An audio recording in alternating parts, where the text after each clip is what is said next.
गणपती बाप्पा मोरया। नमस्कार मंडळी, आज आपण ह्या मूर्तीला कलरिंग करणार आहोत आणि या मूर्तीच्या जर मेकिंगचा व्हिडिओ तुम्ही बघितला नसेल तर मी लिंक इथे देते किंवा चॅनलवर जाऊन सुद्धा तुम्ही तो बघू शकता। चॅनलला जर तुम्ही सबस्क्राइब केलेलं नाहीये तर प्लीज सबस्क्राइब करा। आणि आता आपण ह्या मूर्तीला कलरिंग देण्यासाठी, कलरिंग उठावदार होण्यासाठी सगळ्यात आधी मोठ्या फ्लॅट ब्रशने व्हाईट कलर पूर्ण मूर्तीला देऊन घेणार आहोत। मी मोठा फ्लॅट ब्रश इथे यूज करते, त्याने जास्त एरिया कवर होईल आणि पटापट व्हाईट कलर सगळीकडे देऊन होईल। आता मूर्तीला कलर देताना मूर्तीला आपल्याला हलवावं लागतं, कारण सगळ्या बाजूंनी कलर दिला गेला पाहिजे म्हणून। तर त्यासाठी तुम्ही खाली प्लास्टिकचा पेपर ठेवू शकता, म्हणजे पेपर हलवला तरी तुम्हाला मूर्ती हलवायला सोपं जाईल आणि सगळ्या बाजूंनी कानाकोपऱ्यात व्यवस्थित कलर दिला जाईल। तर सगळ्या बाजूंनी मी असा व्हाईट कलर पूर्ण मूर्तीला देऊन घेतलेला आहे सगळ्या ठिकाणी। आता मूर्तीला स्किन कलर आपण देणार आहोत। तर स्किन कलर देण्याच्या आधी मी स्किन कलर आणि असा डार्क ब्राऊन कलर काढून घेतला आहे। स्किन कलर म्हणजे फ्लेश टिंट नावाची शेड मिळते, ती आपण स्किन कलर म्हणून यूज करतो। तर डार्क ब्राऊनमध्ये मी स्किन कलर मिक्स करून अशी शेड बनवली आणि बारीक स्मॉल राऊंड ब्रशने जिथे डार्क शेड पडते तिथे मी आधी ही शेड देऊन घेणार आहे। जर तुम्ही शेडिंग करणार नसाल तर ही स्टेप तुम्ही स्किप करू शकता, डिरेक्टली तुम्ही स्किन कलर अप्लाय करू शकता बाप्पांच्या स्किनवर। बोटांच्या मध्ये, हाताच्या बोटांच्या मध्ये, पायाच्या बोटांच्या मध्ये, जिथे हात फोल्ड झालेले असतात तिथे अशा काही ठिकाणी मी ही डार्क शेड देऊन घेणार आहे खाचांमध्ये। सोंडेच्या बाजूला मात्र नक्की ही डार्क शेड द्यायची आहे, कारण त्यामुळे गालवर आलेले वाटतील आणि गणपती बाप्पा आपले हसरे वाटतील। आता स्किन कलरसाठी मी रेडीमेड जी फ्लेश टिंट शेड असते ती यूज केली आणि त्यात थोडा येलो अकर टाकला आहे आणि आपण मागच्या बाजूने लावून बघू शकतो की स्किन कलर बरोबर झाला आहे का आपला। नंतर पूर्ण जिथे जिथे बाप्पांची स्किन आहे त्यावर आपण स्किन कलर देणार आहोत। आपण खाचांमध्ये दिलेले डार्क शेड तेवढा सोडून बाकीच्या ठिकाणी पूर्ण स्किन कलर देऊन घेणार आहोत। मीडियम आकाराचा फ्लॅट ब्रश मी इथे यूज केला आहे, तुम्ही कोणताही तुमच्याजवळ असलेला यूज करू शकता। व्यवस्थित सगळ्या बाजूंनी स्किन कलर थोडा जास्त बनवायचा मंडळी, म्हणजे नंतर आपल्याला रिपेअरला उपयोगात येऊ शकतो। आणि जसं मी आधी सांगितलं त्याप्रमाणे मूर्ती फिरवत फिरवत सगळ्या बाजूंनी कलर द्यायचा, जेणेकरून कुठेही राहून जात नाही आणि सगळीकडे व्यवस्थित कलरिंग होतं। आता तुम्ही हा कलर मी 2 लेअरमध्ये दिला आहे, म्हणजे एकदा ब्रशने दिल्यानंतर पुन्हा मी पूर्ण स्किनला परत एकदा ब्रशने कलरिंग केला आहे, त्यामुळे कलर छान एकसारखा सगळ्या बाजूंनी दिसतो। तर तुम्ही सुद्धा 2 लेअरमध्ये कलरिंग करू शकता। ही फर्स्ट लेअर झाल्यानंतर सेकंड लेअर दिली आहे। सेकंड लेअर दिल्यावर बघा मंडळी, मूर्तीचा कलर सगळीकडे छान एकसारखा वाटतोय। आता मी रेड कलरमध्ये थोडा व्हाईट मिक्स करून पिंकिश कलर बनवून घेतला आहे आणि तो सोंडेच्या खालच्या टोकाजवळ थोडा देऊन घेते। सोंड अशी बालगणेश असल्यामुळे थोडी गुलाबी वाटावी म्हणून, आणि तीच शेड मी थोडी कानांना सुद्धा देऊन घेतली आहे। अशा प्रकारे कानांना थोडीशी गुलबट शेड आणि सोंडेच्या खाली थोडीशी गुलबट शेड, आणि अशा प्रकारे आता आपला स्किन कलर पूर्ण मूर्तीला देऊन झालेला आहे।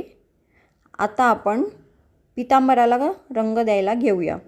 त्यासाठी मी लेमन येलो कलरची शेड घेतली आहे आणि त्यात थोडी व्हाईट मिक्स केला आहे। व्हाईट मिक्स केल्याने कलर छान बसतो आणि सगळीकडे एकसारखा वाटतो। ब्रशचे चट्टेपट्टे त्यामुळे दिसत नाही, म्हणून थोडा व्हाईट मिक्स करायचा आणि पितांबराला रंग देणं फार सोपं होतं। सगळ्या बाजूंनी फक्त मी फ्लॅट ब्रशने रंग देऊन घेतलेला आहे। याच्यामध्ये सुद्धा तुम्ही स्किन कलर सारखंच 2 लेअरमध्ये सुद्धा काम करू शकता, म्हणजे एकदा रंग देऊन घ्यायचा पूर्ण पितांबराला आणि परत तो थोडा सुकल्यावर दुसरा लेअर द्यायचा, त्यामुळे छान घट्ट आणि सगळ्या बाजूंनी सारखा पितांबराचा सुद्धा रंग दिसेल. आता इथे वरती स्किनपासून जिथून पितांबर सुरू झालेला आहे तिथे छान एज यायला हवी, त्याच्यामुळे तिथे व्यवस्थित रंग द्यायचा आहे. तिथे एज अशी स्किनमध्ये हा रंग जायला नको किंवा पितांबरामध्ये स्किनचा कलर आलेला दिसायला नको. असं सगळ्या बाजूंनी मूर्तीला फिरवत मी एक लेअर देऊन घेतला आणि मी 2 लेअर देऊन घेतलेले आहेत. आता नंतर लहान राऊंड ब्रशने आता मी मध्ये जिथे मोठा ब्रश जात नव्हता त्या भागांमध्ये असं कलरिंग करून घेते. सहसा पोटाच्या खालच्या भागात मोठा ब्रश जात नाही, तिथे मी असं कलरिंग करून घेतलं लहान ब्रशने. आता आपल्याला पितांबराला शेडिंग करायचं आहे, तर त्यासाठी मी येलोमध्ये येलो ऑकर, हा बघा हा इथे दिसतोय, येलो ऑकर मिक्स केला आहे आणि त्याच्याने जिथे पितांबराला घड्या पडलेल्या आहेत तिथे फक्त अशी माइल्ड शेडिंग करून घेते. मध्ये गेलेला भाग जिथे आहे तिथे लहान राऊंड ब्रशने, हे बघा इथे नीट दिसेल तुम्हाला, असं फक्त ब्रश फिरवून घेते आहे, त्यामुळे माइल्ड शेडिंग दिसेल. दुसऱ्या पायावरही जिथे घड्या पडलेल्या आहेत, आत गेलेला भाग आहे, असे ब्रशचे सहज हलके स्ट्रोक्स फक्त आपल्याला द्यायचे आहेत. तर सोहळ्याचं आपल्या पितांबराचं शेडिंग झालेलं आहे. जवळून मी तुम्हाला दाखवते मंडळी, इथे बघा असं माइल्ड शेडिंग मी केलेलं आहे आणि छान घड्या पडलेलं पितांबर आता आपलं समोरच्या बाजूने फक्त मी शेडिंग केलेली आहे आणि छान घड्या पडलेलं पितांबर आता आपल्या बाप्पांचं दिसतंय. आता दागिन्यांना आपल्याला गोल्डन कलर द्यायचा आहे, पण त्याआधी गोल्डन कलर उठून दिसण्यासाठी मी येलो कलर म्हणजे जो पितांबराला दिला तोच लेमन येलो कलर दागिन्यांना देऊन घेते. अगदी बारीक ब्रश मी त्यासाठी घेतलेला आहे आणि पूर्ण दागिन्यांना त्या बारीक ब्रशाने हळूहळू व्यवस्थित स्किनला न लागू देता अशा प्रकारे सगळ्या दागिन्यांना मी तो कलर देऊन घेणार आहे. गळ्यातला हार, हाताचे कडे, दोघं हातांचे कडे मागून पुढून सगळ्या बाजूंनी येलो कलरने कवर करून घ्यायचे आहेत आणि वरती केस बांधण्यासाठी जे आपण कडं मूर्तीला घातलेलं आहे त्यालासुद्धा सगळ्या बाजूंनी येलो कलरने कव्हर करून घेतलं आहे मी. येलो कलर दिल्यामुळे गोल्डन कलर अजून उठून दिसणार आहे आपला. सगळे दागिने झालेले आहेत. आता आपण केसांना कलर करणार आहोत, त्यासाठी मी डार्क ब्राऊन कलर आणि लहान ब्रश घेतलेला आहे.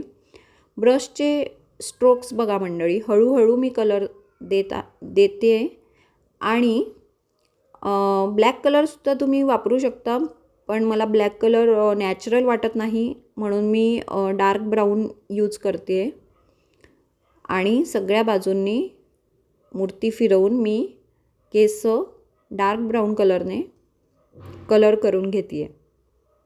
केसांसाठी जरी तुम्ही ब्लॅक कलर यूज करणार असाल मंडळी तरी तो पातळ द्यायचा आहे. फार घट्ट ब्लॅक कलर आधीच मूर्तीच्या केसांना देऊ नका, ते नॅचरल वाटणार नाही.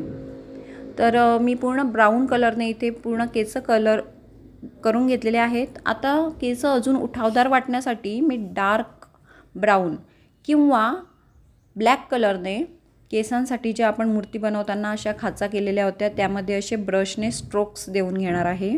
हे काम तुम्ही ब्लॅक मार्कर पेन किंवा ब्लॅक स्केच पेनने सुद्धा करू शकता, त्याने जास्त सोपं जाईल जर तुम्ही ब्रश यूज करण्यात कम्फर्टेबल नसाल तर. आणि अशा प्रकारे आता केस बाप्पांचे छान विंचरलेले आणि वर बांधलेले असे छान वाटत आहेत. आता आपण डोळ्यांचं काम करणार आहोत मंडळी. फार महत्त्वाचं आणि डिटेलमध्ये मी सांगितलेलं आहे, कारण या मूर्तीचं प्राण म्हणजे तिचे डोळे आहेत.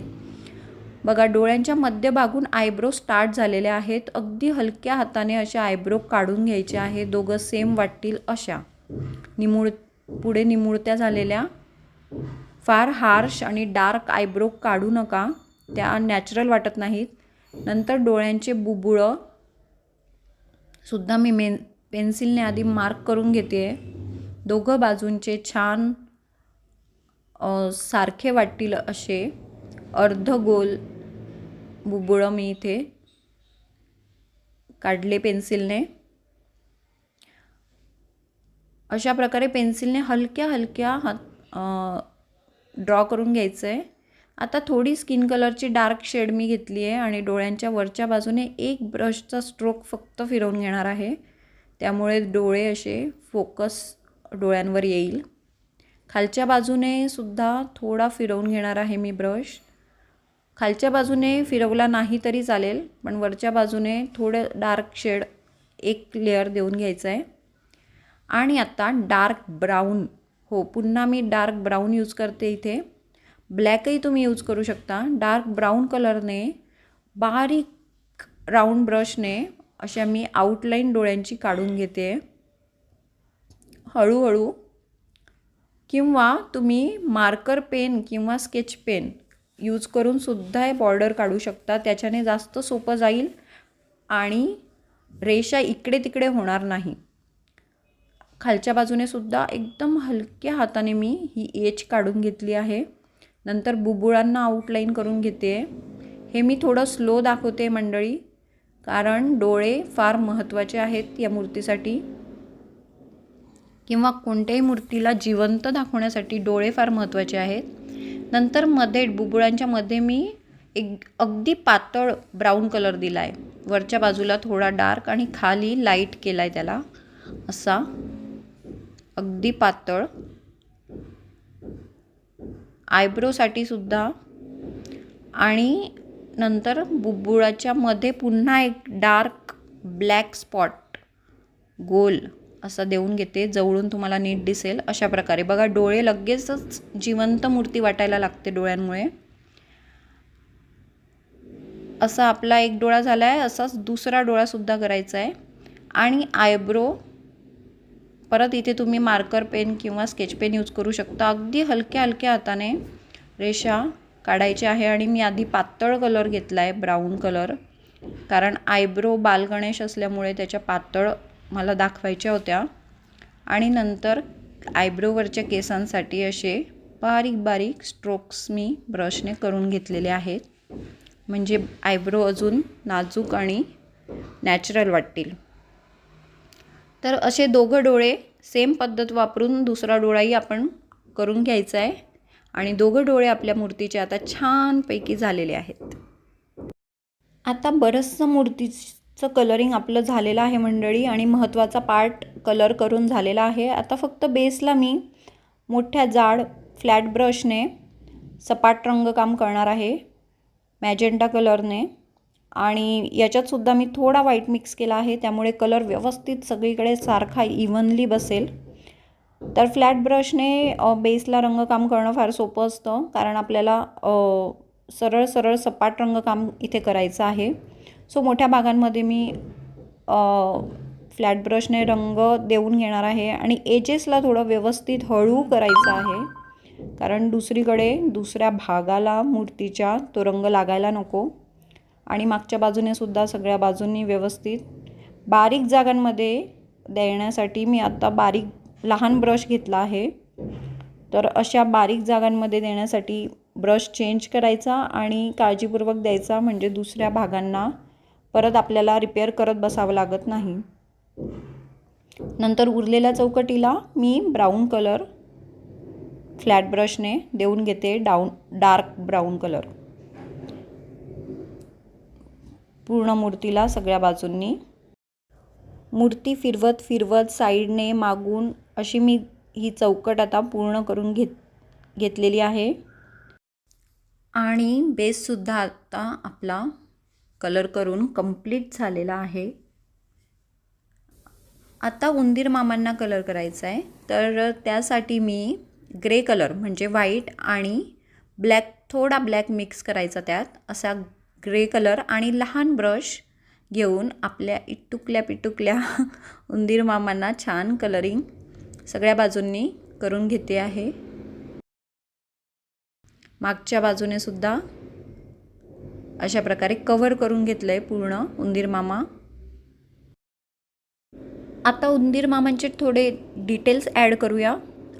उंदीर मामांना डोळा फक्त असा डॉट दिला आहे मी ब्लॅक कलरचा. ब्लॅक स्केच पेनने, मार्कर पेनने तुम्ही देऊ शकता. असे पाय वगैरे थोडे एजेस त्याच्या काढून घेतले आहेत, त्यामुळे उंदीर मामा छान त्यांचे सगळे पार्ट्स व्यवस्थित दिसतील. आता फायनल काही डिटेल्स आपण ॲड करतो आहोत मंडळी. बालगणेशाला असा अर्धचंद्रचा टिळा मी काढून घेतला. रेड स्केच पेनने सुद्धा तुम्ही काढू शकता किंवा रेड मार्कर पेनने. अशा बारीक डिटेल्स जिथे ॲड करायचे आहेत तिथे स्केच पेन किंवा मार्कर पेन यूज केलं तर सोपं जातं. आणि पितांबराला थोडं अजून मला असं वाटलं की थोडं छान किनार काढावी म्हणून मी ग्रीन कलर आणि रेड कलरच्या अशा लाईन्स बारीक ब्रशने काढून घेतल्या. आत्ता आपण गोल्डन कलर पूर्ण दागिन्यांना येलो कलरवर देऊन घेणार आहोत. तर बारीक छोट्या राऊंड ब्रशने मी पूर्ण मूर्तीला जिथे जिथे दागिने आपण काढलेले आहेत तिथे पूर्ण गोल्डन कलरने कवर करून घेते. बारीक ब्रश यूज करायचा आहे कारण दागिने बारीक नाजूक असतात. ते व्यवस्थित कवर होण्यासाठी आणि सफाईदारपणे येण्यासाठी आपण बारीक ब्रश यूज करायचा आहे. हाताचे कडे, गळ्यातले हार आणि पितांबराची किनार या ठिकाणी मी हा गोल्डन कलर देऊन घेतला. आता गोल्डन मण्यांची अशी लेस मिळते मंडळी. त्या लेसच्या 2 लेअर घेऊन मी त्याची दागिने अजून वाढवून घेते. बापांचे दागिने मातीचे बनवण्यापेक्षा अशा लेसेस यूज केल्या तर ते जास्त सुंदर दिसतात आणि नाजूक आणि रिअलसुद्धा वाटतात. फेविकॉलने चिटकवून तिथे थोड्या वेळ पकडून ठेवायचं आहे स्टिक होईपर्यंत.